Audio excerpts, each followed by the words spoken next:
This is level 1, underconsumption, a type of lifestyle many people choose to engage in as a way of being mindful, but it also has a dark side. This is level 4, hoarding, an extreme type of consumption that might be destroying not only our planet, but our culture. Now imagine the world is represented by these 4 videos, ranging from people who consume an insanely minimal amount to people who hoard. And if you had to guess which side of this consumption spectrum do you think is better to live on? Maybe you guessed underconsumption was better, or maybe overconsumption for some weird reason. I don't know why you would think that, but maybe you did. But I would argue that each level here has its own fair share of negative outcomes, challenges, and obstacles to overcome. So today we're gonna go through each of these stages and talk about the good, the bad, and other random things I think about. We're gonna start our journey on the minimal side of things, level 1, underconsumption.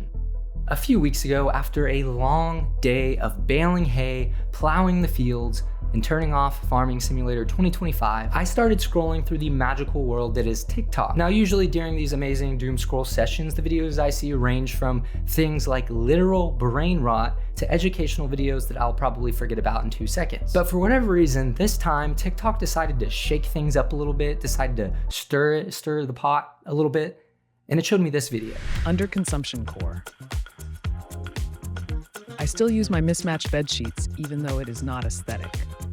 I am still using my old towels bought during the 2008 Summer Olympics.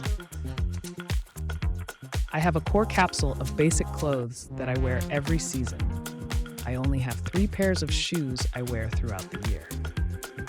If you couldn't tell, this video is of a lady showing us different ways that she participates in the practice of underconsumption. This includes things such as using mismatched bed sheets with the top blanket looking like something she borrowed from Tinkerbell, and the bottom looking like something that came straight out of my grandma's house. It literally gives me the same exact vibe. We also get to see her using towels she bought from the 2008 Olympics, which according to my math, which I'm absolutely terrible at, those towels are about 30 years old. And what stuck out to me the most is that she only has 3 pairs of shoes that she uses throughout the entire year, which honestly, that's kind of impressive to me because I feel like this shoe selection really limits the type of outfit she can wear. Also, by the way, I just wanted you to know that I totally rage baited you a minute ago when I said 30 years. I know it was 20 years.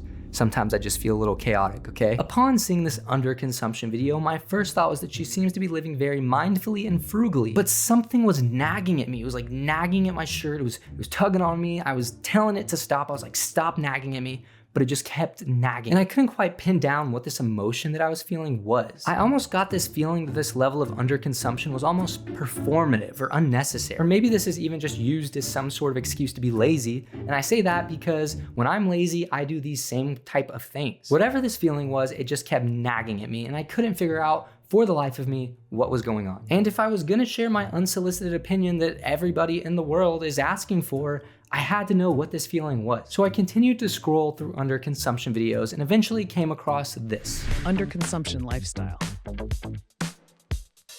Mirror my grandma got me in 7th grade. That's broken on one side. So there's more to this video, but I was specifically thrown off by the part where she says she's using the same mirror that her grandma gave her in 7th grade and it's broken. And if I'm being totally honest, which I know it's none of my business, okay, I get it. It's none of my business.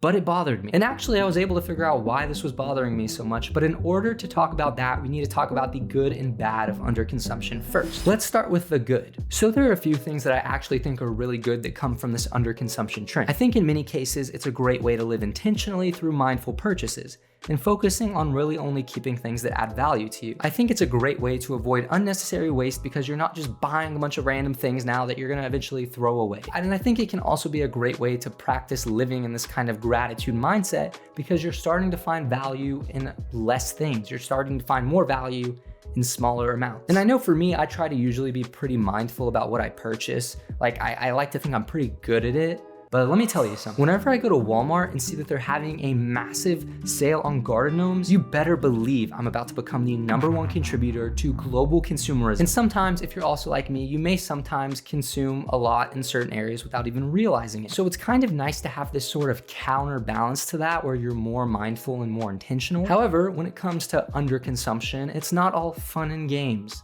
okay? It's not all fun, it's not all games. We're not having a goofy, wacky, fun time here, okay? While I was scouring the world of underconsumption TikTok, I was finally able to figure out what was bothering me so much about it. And that leads me to the bad. So like I was talking about a little bit ago, there was something that was just nagging me about underconsumption. The first thing being this form of moral policing that seems like is going on. While seeing these videos, specifically the parts like the towels from 2008 and the broken mirror, I felt like in a way this was being presented as a morally superior way of living. Because let's be honest, using 20-year-old towels in a broken mirror from 7th grade isn't about practicality, it's about flexing. Just like in certain cases people will flex how much they have, this feels like people are flexing how much they don't have. And I'm not saying these creators are actually doing any of this kind of moral policing or moral grandstanding, but this was just the vibe that I was getting from these videos. It kind of feels like it was starting to become a little performative and unnecessary. So to sum that up, I think the good is the mindfulness of it, and the bad is that it can become performative. And that leads me to the second level.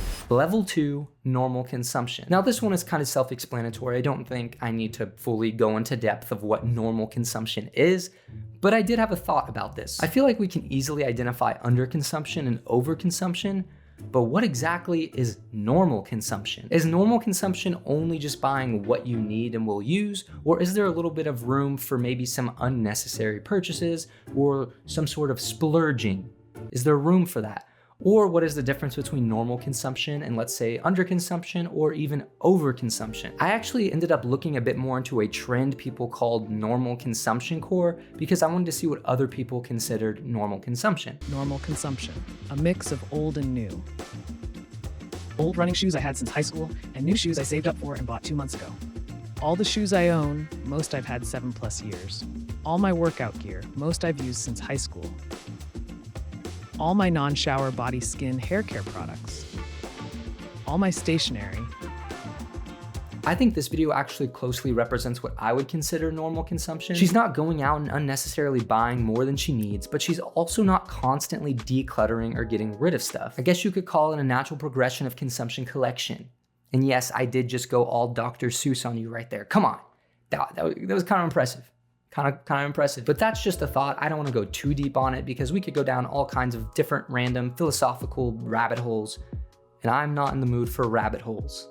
They're too small and they're uncomfortable. So that leads me to the third level, overconsumption. At this level of consumption, buying starts to become your identity. It's when you buy an unnecessary amount of products just because you want them and not because you even plan on using them. A perfect example of this that we can all easily relate to is when you go to the yacht store and decide to buy 2 yachts instead of 1, even though you only go boating 1 week a month and you're only going to use one of the yachts. I'm sure we're on the same page now. Let's go through a few different niches on TikTok where we'll see overconsumption. Makeup TikTok. The reality of owning this much makeup, extreme overconsumption. I spent thousands. It's in the 5 figures. About 25% maximum gets used regularly. I decluttered hundreds of makeup because it expired before I used it up. This amount of makeup can only be a shopping addiction problem. Nobody needs this much. I've also decluttered thousands of makeup because I won't ever use it.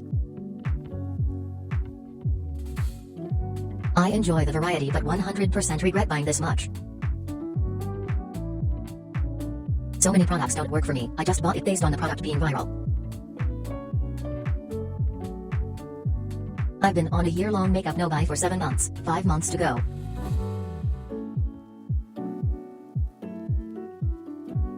But I still feel tempted to buy new makeup with all the new products being released. You probably don't need to be Inspector Gadget to deduce that this may be too much makeup. I mean, we've got Rogue Romance, Gemini 2, and even Pretty Grunge. What else could you want? Everything is there. I mean, I don't know what any of those are, but I imagine when you open them up, you'll be met with a shining gold light that contains all of your wildest dreams. But what I find especially interesting is that she says she only uses about 25% of what she buys. So needless to say, a lot of money is being wasted, and a lot of waste is being wasted. So really there's no reason for this drawer to have so much makeup in it that kids get confused between this drawer and a Chuck E. Cheese ball pit. It kind of reminds me of those random videos that you'll see on TikTok where people show us their milk drawers. Do you know what I'm talking about? Have you seen those? Or are you normal? Another area we can look to for overconsumption is restock TikTok. If you haven't heard of this, this is a space on TikTok where people restock their fridges with all kinds of drinks, snacks, and sometimes Diet Coke. $6,000 of fridge restock.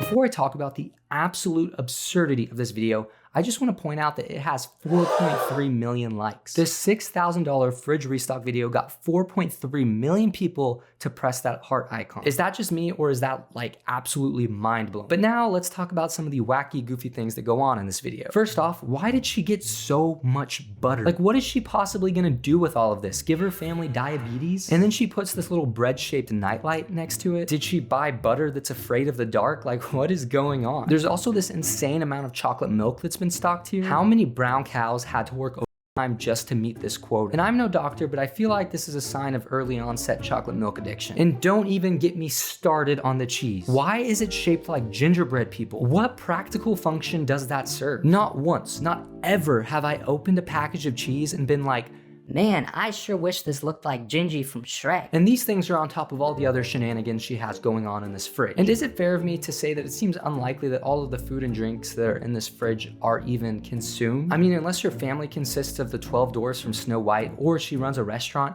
I just don't see that happen. Which leads me to another area of TikTok filled with overconsumption: Funko Pops. When you realize Funko Pops are consuming your entire life.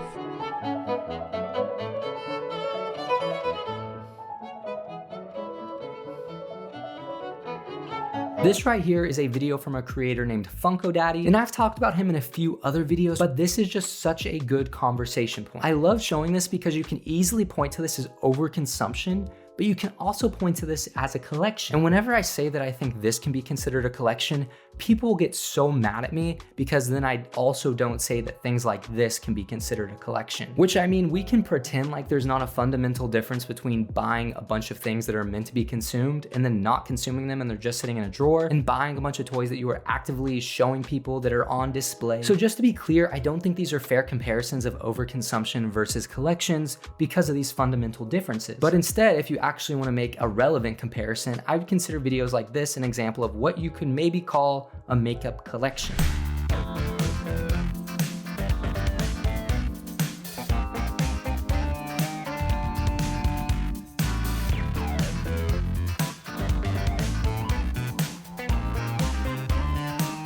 I'll let you guys duke it out on whether this specifically is overconsumption or a collection, but I want to get back to my main point, which is Funko Pops and Funko Daddy's potential overconsumption. I feel like I'm constantly seeing videos about people buying Funko Pops or even other things like Labubus or Pokemon cards, and there is a very high consumption market around them. People are buying a ton of them under the pretense that they're collecting, but I think in some cases this can just be used as an excuse to overconsume. I think a lot of people just like collecting because of the dopamine hits they get from trying to buy the right products or searching for the right toy. In these cases, the joy comes from the act of buying instead of collecting, which I would argue is just another form of overconsumption. But of course, a lot of people genuinely enjoy collecting, and I'm not trying to take away anything from that, but I'm more specifically talking about this side of overconsumption that I believe is disguised as collecting. And I'm also not saying that Funko Daddy falls into that behavior, but I think he serves as a good visual representation of what I'm talking about. And I'm not gonna lie, it kind of makes for some good clickbait, okay?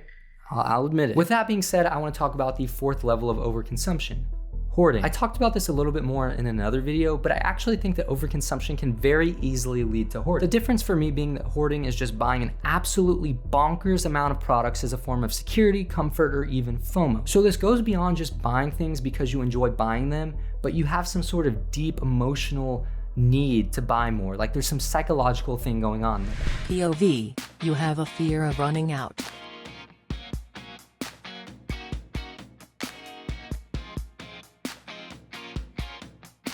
I think videos like this serve as a good example of videos that show at least some level of hoarding. I mean, the text even says, POV, you have a fear of running out. And I think maybe we can agree that this might be an irrational fear because she has half of Walmart's beauty aisle in her closet. It's made even worse by the fact that she has duplicates on duplicates on duplicates. Like 4 things of super milk. She might as well buy a super cow at that point. But this type of overconsumption / hoarding is motivated by her fear of running out. It's not that she just enjoys buying more. Here's another example of what I'm talking about. POV, me after doing the declutter that I've been emotionally avoiding since 2022.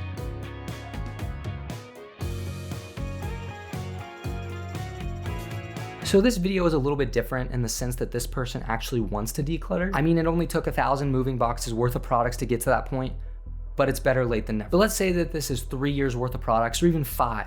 Does this seem like a reasonable amount? At this point, it seems like you not only enjoy buying things, but you have some sort of deeper need to buy them. And on the topic of hoarding, here are a few honorable mentions that I've talked about in other videos. Hi, I'm Lainey, also known as the Overconsumption Girl, and today we're going to be showing you every single product that I have.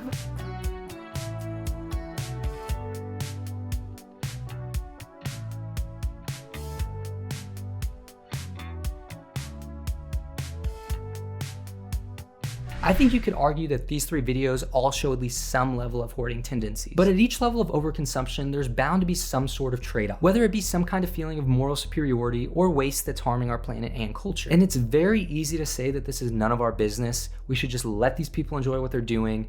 But honestly, I think that's kind of a naive way of looking at it. When things are being posted online, especially in mass, they start shaping our culture, and our culture shapes the society and world that we live in. So in a way, whether you like it or not, we all have at least some level of stake in this type of content. Just because we're not hiding in these closets being directly affected by the millions of bottles of shampoo, it doesn't mean it's not having any effect at all. And that's why I think it's important to talk about these kind of things. I mean, I don't know though, but let me know what you think. Do you disagree with anything, or is there anything you want to add? Comment below. But other than that, thanks for watching, and I will see you next time.